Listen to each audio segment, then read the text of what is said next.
Everybody, thank you for watching and listening to the Healthy Project Podcast. I am your host, Corey Dion Lewis, aka Health Coach Lou. I got a special guest in the building today. We have Alex Haschen from Burnalong. Hey, man, thank you so much for being on with me this afternoon. Absolutely, Corey. Thanks for inviting me. I'm happy to be here. Yeah, man. So there was a specific reason why I reached out to you. So we've been connected on LinkedIn for a while, but I had recently written an article on Medium called Social Wellness Post COVID-19. And it got me thinking, with digital wellness and digital health platforms, and people working from home more and utilizing those resources more, what does that look like? You know what I mean? Like that's really like what's going to happen from now on, because things are, digital is where it's at, is where it's going. So, but also social wellness is a big part of overall well-being, right? So we are social beings. We want to be around people. We want to be interactive and interact. So my question is, from the jump, with your experience, what do you think? How do you feel about, or how do you see social wellness from your lens? Yeah, I mean that's a great question, because it seemed like when COVID-19 hit and the pandemic hit and everybody is stuck at home, people were in one of two camps. It was either the people that were like, all right, great, I'm going to do my workouts at home. I'm going to clear a spot in the living room. I'm just going to get down to it. Yep. And other people were like, this is a reason why I can't even fathom it now. It like put it further off of their radar. Those people that were kind of on the edge of, going to the gym. Well, now the gym's closed, so it's just not happening. And when you take into account like the social piece, like you said, is so important. Like not only are we social beings, but we're so much more likely to create and sustain a habit if I've got somebody there holding me accountable. And when I'm in my living room isolated, without anyone else, it makes it a heck of a lot harder. Yeah, it does. It does. And like, you see it more and more now, especially with employees working from home, right? And like, I was talking to a patient yesterday, and she's been working from home since the pandemic started. She used to go on walks with her manager when she was at work, and now that's kind of stopped, right? Because she's not at the office anymore. And I feel like it was more of a social thing, to where she enjoyed just going on a walk with her manager, and now having to make that switch to doing it from home. And that's a struggle for her. But I also, on the same day, have somebody that I see that's like totally content with doing it online and enjoying it and having a great time and interacting with the other people that are doing it.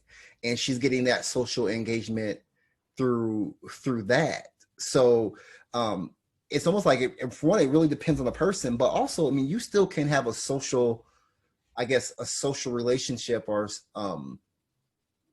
digitally, I guess, if that. I mean, we're having this conversation right now, thousands of miles away. So it is possible for sure. Absolutely.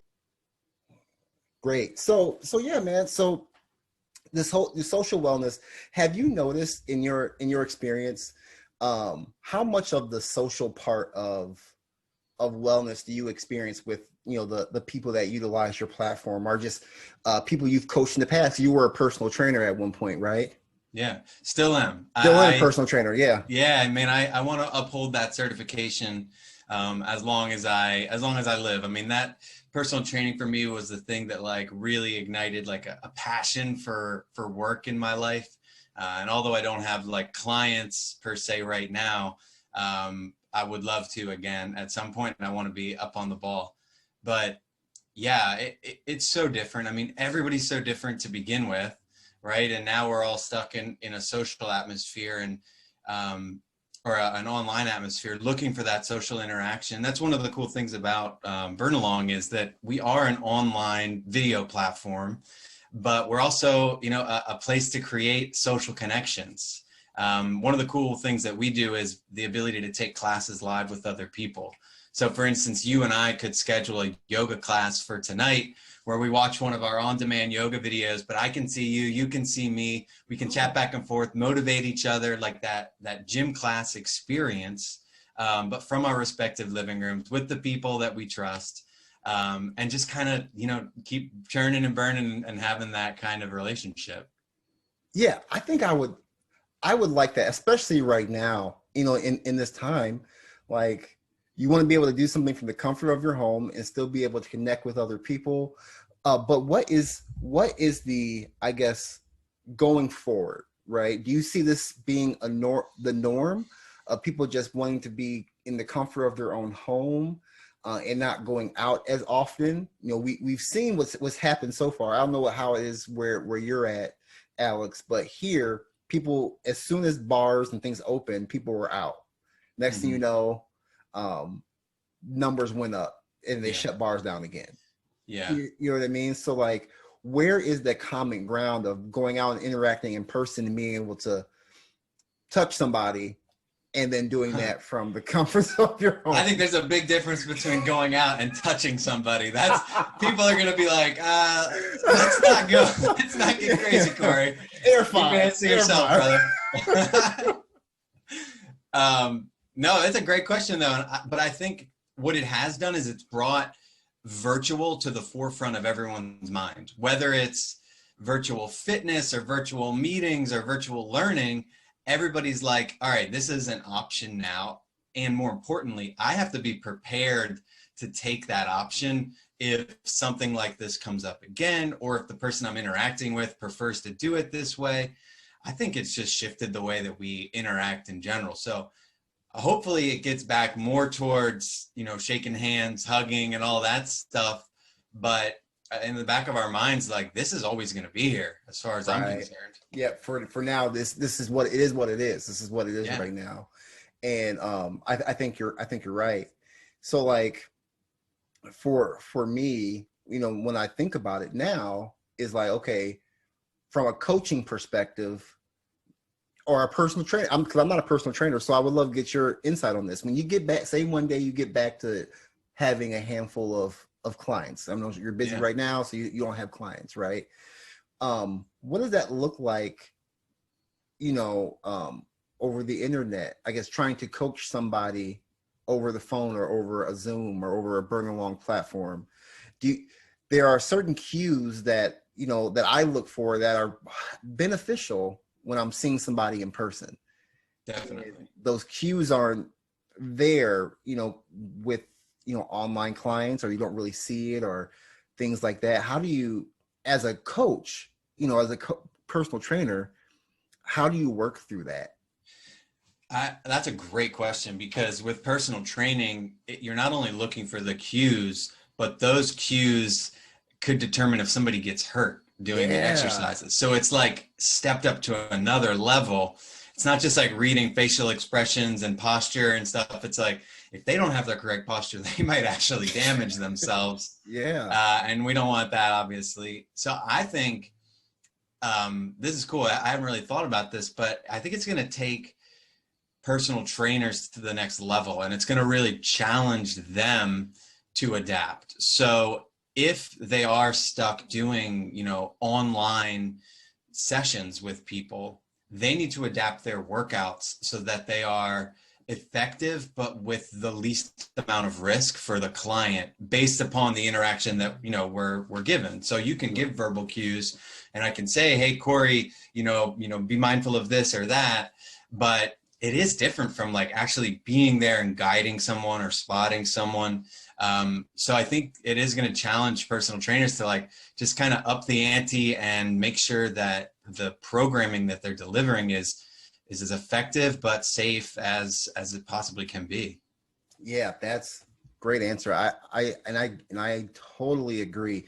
Even for someone like me, that I do more behavior change stuff. So when I'm talking, it'd probably be easier for me to. It is easier for me because I do online coaching, but I can go off somebody's, just how they answer me. I can hear in their voice, you're not doing too well, or or you're struggling with whatever goal Yeah. that we set. That's a lot different than having somebody do a deadlift and you can't really Yeah. see, you know what I mean? Like, hey, you could really break your back right now if I'm not there really showing you. So having to really explain and slow down and really structure the workouts, I think will only benefit coaches going forward.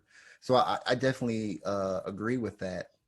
And I think maybe we could even look at it in a positive light for both of these instances, where when I'm having this conversation with you, I'm being like even hyper aware of like, how I think my words are interacting, with you, like how you're taking them Yeah. in, because it's easy for someone to show up to that meeting, right? And this is what you see. They disappeared. Right.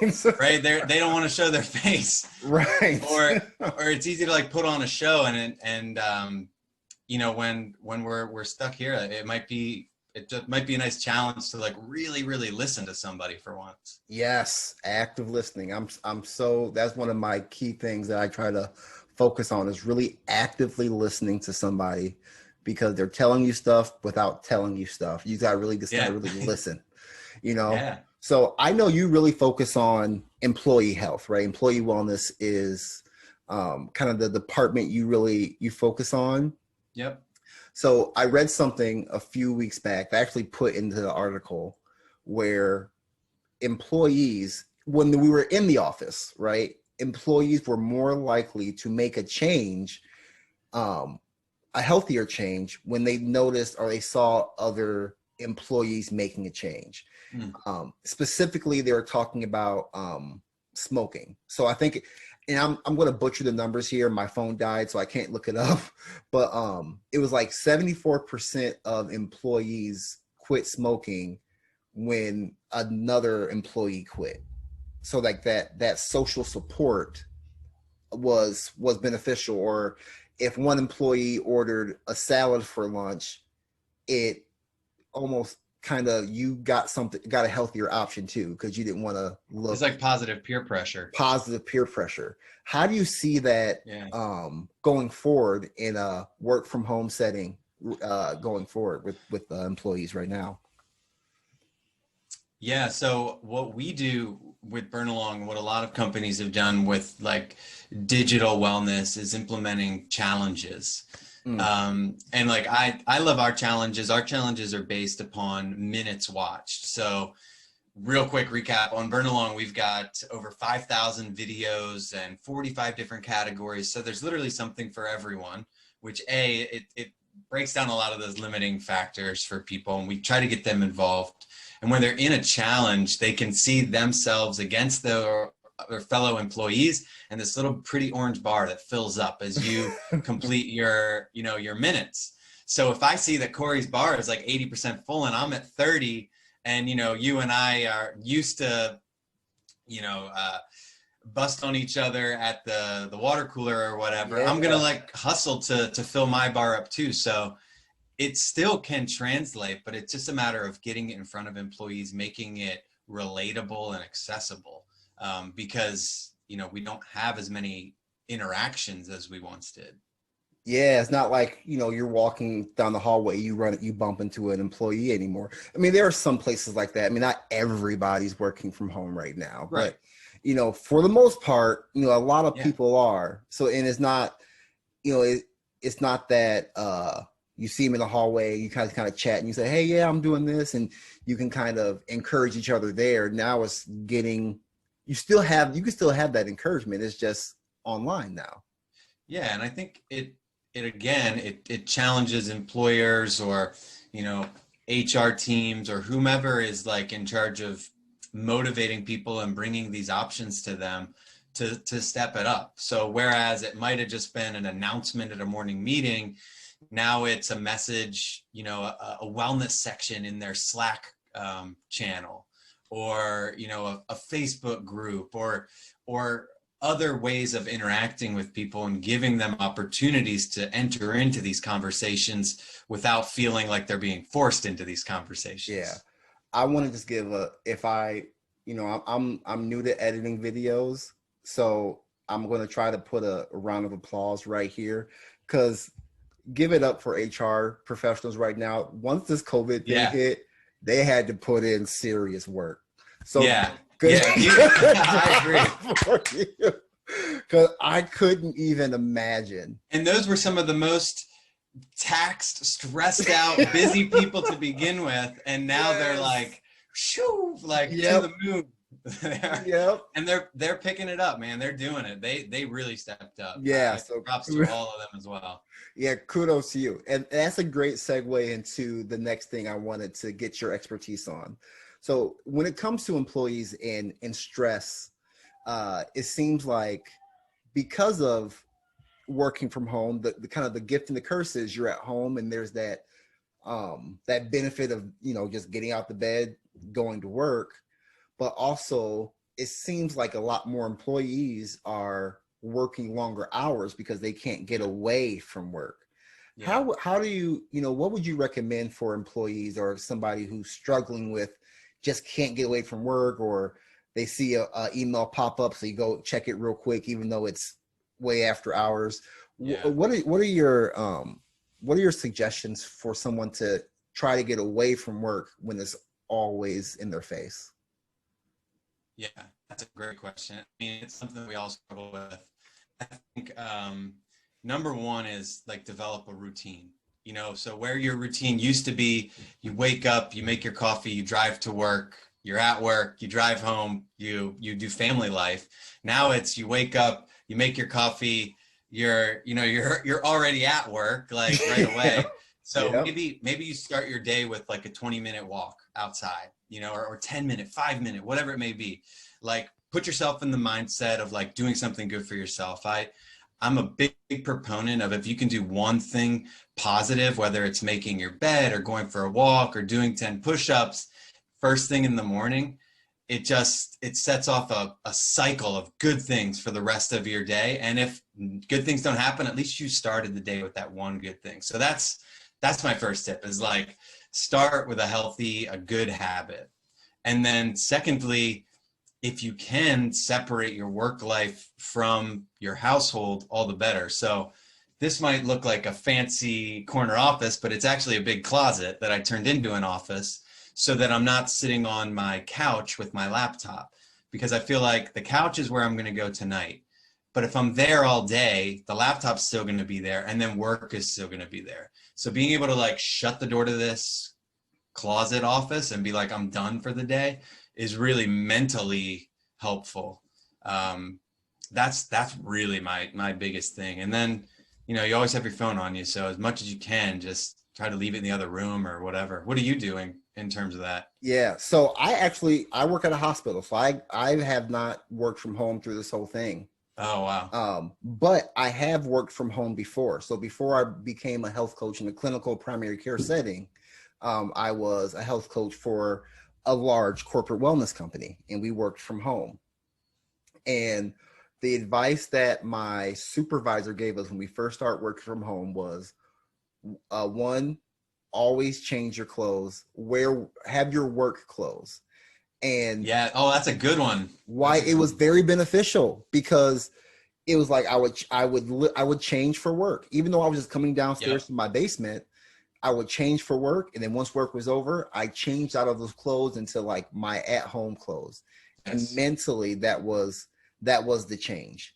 Now, I mean, I was just a health coach, so like I didn't have the stress of needing my cell phone on me. I didn't have my email on my cell phone, so once I unplugged, I was done.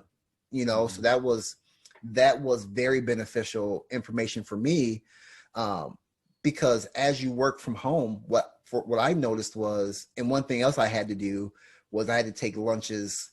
Granted, this was way before COVID-19, but I had to take lunches away. Like even if I packed my own lunch, I did it at a park, or I did it, or I went to a coffee shop and just sat down. I ordered a coffee, but then I had my lunch with me there. I had to get out of the house, and I know that's a little harder now, because a lot of coffee shops are letting people in and it's drive-through only. But I really like what you said when you said, you know, starting your day with a positive mindset or do something like that. I wish I would have done that. I wish I would have started my day with a workout. I always worked out after work. Yeah. But I feel like starting your day with one success, a workout, making your Whatever. bed, doing something to start your day, like, okay, boom, my day is done. I think that would have been very beneficial. But changing my clothes was good for me too.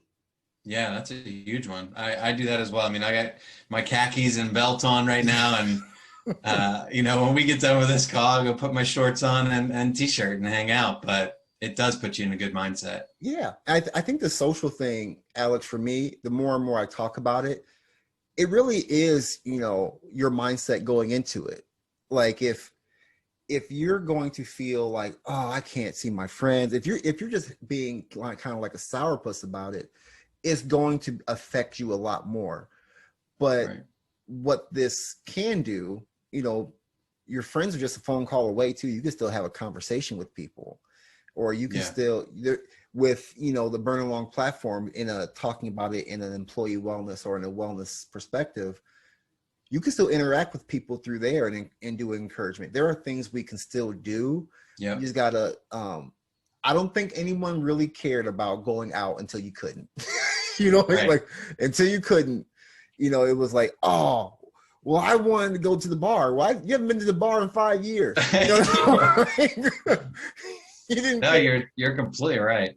And it is a challenge for some people. And I think that first week of work from home was like exciting and it was Yep. fun. And then 2, 3, 4, 5, 6 months into it, it's like so draining. And a lot of people are at that just absolute top level of can't take it anymore. And I would just say to those people, like, it's time to shift that perspective a little bit. And instead of thinking about all the things we can't do, start looking at the options of what we can do. And although they may not be as good, they are still something. Like you can always do something, right? Like, Yeah. and you're gonna walk around the block twice a day. You'd be surprised. Like that makes you feel good and get some fresh Yeah. air, get your lungs moving. So yeah, there's no need to give up hope. Like there's a lot of smart people, like the people that developed Burnalong, who are creating programs just for these situations. Yeah. I mean, just you gotta think outside the box, like you said, and you gotta do other things outside of having to go somewhere. Like Right. like I brought up before. I think when people think about digital wellness or social wellness through digitally, we think about social media, right? Like Yeah.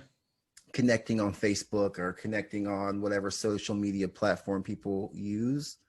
But I feel like a phone call is pretty meaningful. Like I would prefer someone call me and say, hey, I liked that shirt you're wearing the other day on that picture, than just liking the picture on social media.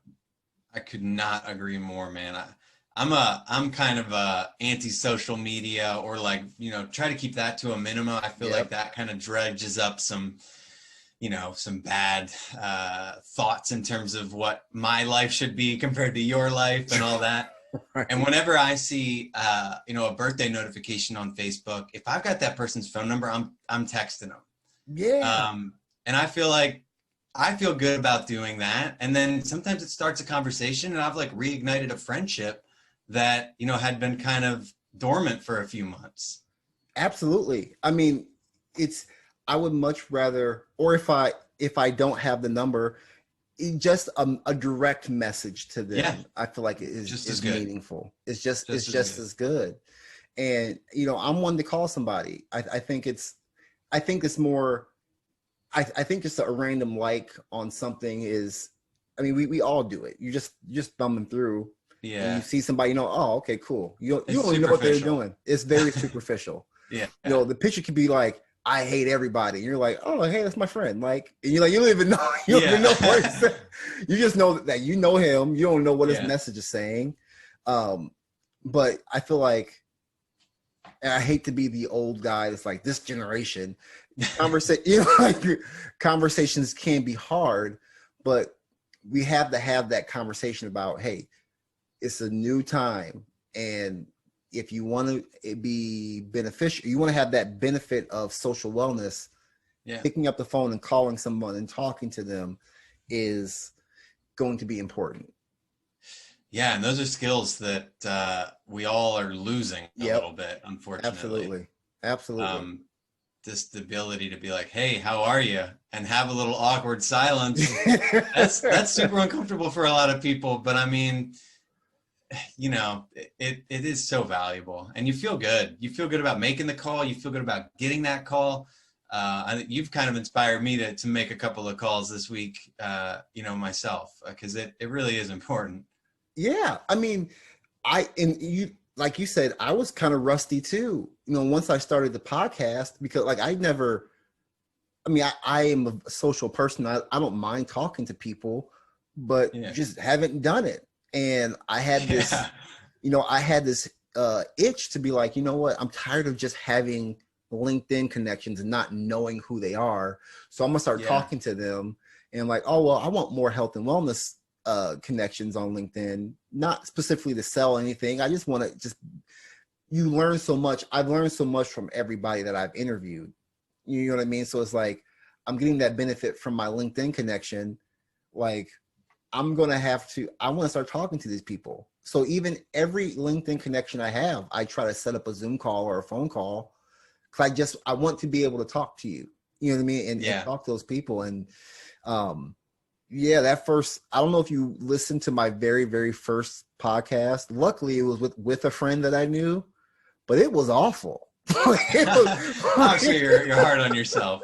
It was awful. I was like, "Ooh," I was stuttering. Like everybody hates their voice, but it's just one of those things where it's funny because I talk for a living. You know what I mean? Like I talk to people for a living and Yeah. I listen, but it was just a different experience, and it was rusty. But you get better, you improve, and you can only get better by doing it more, Doing right? it more. Yeah. Calling more people, calling more people. Great, man. So what's next for you? What's next for Burnalong? What do you see? What's going on now, and what do you see happening in the future with employee wellness or in digital health? Yeah, I mean, Burnalong's in a massive growth phase. I mean, it was a very unfortunate circumstance, obviously, COVID-19 that led to like our services being in very high demand. So we've been bringing on, large cities like the city of Pittsburgh and school systems and YMCA's even to offer, Burnalong to their members, which has been amazing. I mean, it's really cool to see the company grow, but it's really fun to talk to like those HR professionals and the Right. benefits people, and they get so excited about being able to deliver something fun and different, to their employees and be like, hey, even though we're not together, we still like love you, we still care about you. So that's really cool in terms of where Burnalong's going. I'm along for the ride, man. I love this company. The philosophy on which it was founded is very similar to my personal philosophy on wellness, and just that, we got to try to show people there's a lot of different ways to take care of themselves. And it's not about running marathons or eating kale salads every day. It's just about moving a little bit more than you did yesterday, stressing a little bit less, and maybe eating a little bit smarter.